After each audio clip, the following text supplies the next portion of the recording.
আজকে আপনাদেরকে crispy chicken বানানোটা দেখাবো। আসসালামু আলাইকুম। তার জন্য প্রথমেই চিকেনটা কিন্তু ভালো করে ম্যারিনেট করে ফ্রিজে রেখে দিয়েছিলাম। এখন বের করে নিয়ে এর মধ্যে একে একে সব উপকরণ দিয়ে দেব। প্রথমে দিয়ে নিচ্ছি একটু ময়দাটা দেওয়া হয়ে গেলেই কিন্তু এর মধ্যে দিয়ে দেবো একটু চালের গুঁড়িটা দিয়ে তারপর এর মধ্যে দিয়ে দেবো একটু বেসন। এই তিনটা উপকরণ দিয়ে ভালো করে কিন্তু এই ম্যারিনেট করা মুরগিটা ভালো করে মেখে নেব। মাখানোটা যত ভালো হবে ততটাই কিন্তু খেতে ভীষণ ক্রিস্পি আর মজা হবে। দেখতেই পাচ্ছেন আমি কিন্তু পরিমাণ অনুযায়ী সব কিছুই দিয়ে নিচ্ছি, ময়দা, বেসন আর চালের গুঁড়িটা। আপনারাও আপনাদের মাংসের পরিমাণ অনুযায়ী এগুলো দিয়ে নেবেন, তাহলে কিন্তু চিকেনটা বেশ ভালো ক্রিস্পি হবে। এখন হাত দিয়ে আমি কিন্তু এটা ভালো করে মেখে নেব। এর সঙ্গে একটু পানিও কিন্তু অ্যাড করতে হবে, কেননা তাহলে বেশি শুকনা হয়ে যাবে, ওইটা কিন্তু ভাজা যাবে না। তার জন্যে এর মধ্যে অল্প অল্প করে পানি মিশিয়ে আমি কিন্তু এটা ভালো করে মেখে নেব। আপনারাও কিন্তু এভাবেই ভালো করে চিকেনটা মেখে নেবেন। হাত দিয়ে দেখতেই পাচ্ছেন কতটা সুন্দর করে আমি সবগুলো উপকরণ দিয়ে মেখে নিচ্ছি।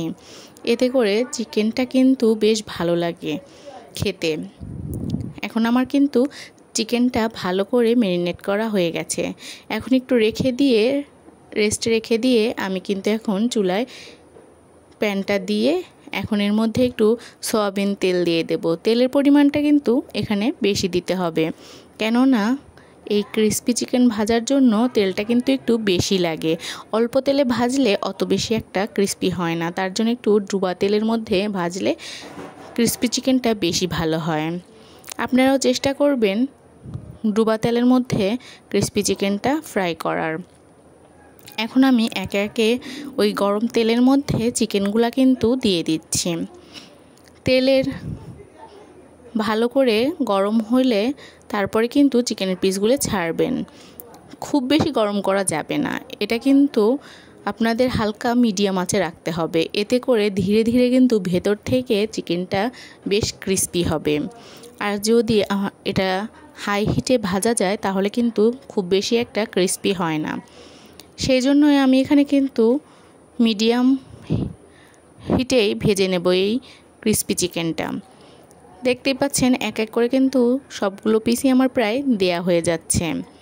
এখন ভালো করে কিন্তু উল্টে পাল্টে নিলেই হয়ে যাবে আমার চিকেন ফ্রাইটা। এটা আপনারা যে কোনো কিছু দিয়েই খেতে পারেন। সস দিয়ে খেতে বেশি ভালো লাগে। ইচ্ছা করলে সন্ধ্যার নাস্তাতে খেলেও কিন্তু মন্দ লাগে না। আবার ইচ্ছা করলে পোলার সঙ্গেও খাওয়া যেতে পারে। আমরা এটা মূলত ভাবছি আজকে পোলার সঙ্গেই খাওয়ার জন্য। আপনারা চাইলে সন্ধ্যার নাস্তা হিসেবেও এটা ব্যবহার করতে পারেন। এখন আস্তে আস্তে কিন্তু দেখতেই পাচ্ছেন কালার চেঞ্জ হচ্ছে চিকেনের, তার মানে বোঝা যাচ্ছে চিকেনটা কিন্তু ফ্রাই অলরেডি হয়ে এসেছে। এখন এগুলো ভালো মতো তুলে নিলেই হয়ে যাবে। কালারটা দেখেই বুঝতে পারছেন কতটা সুন্দর হয়েছে ফ্রাইটা। এখন এগুলো কিন্তু প্লেটে তুলে নিব। প্লেটে তুলে নিলেই হয়ে যাবে কিন্তু ক্রিস্পি চিকেন ভাজা। আপনারা বাসায় কে কীভাবে ক্রিস্পি চিকেন ফ্রাই করেন অবশ্যই কমেন্ট করে জানাবেন, আর আমারটা আপনাদের কেমন লেগেছে সেটাও কিন্তু কমেন্ট করে জানাতে পারেন। আপনাদের কমেন্টের আশায় থাকলাম।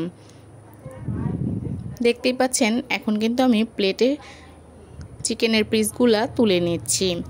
একে একে সবগুলা পিসই কিন্তু তুলে নেওয়া হয়ে যাচ্ছে। দেখতেই পাচ্ছেন কালারটা কতটা সুন্দর এসেছে, খেতেও কিন্তু ভীষণ মজা হয়েছে। আপনারা বাসায় কিন্তু ট্রাই করে দেখতে পারেন, খেতে কিন্তু ভীষণ মজা আর ক্রিস্পি হয়েছে। আল্লাহ হাফেজ।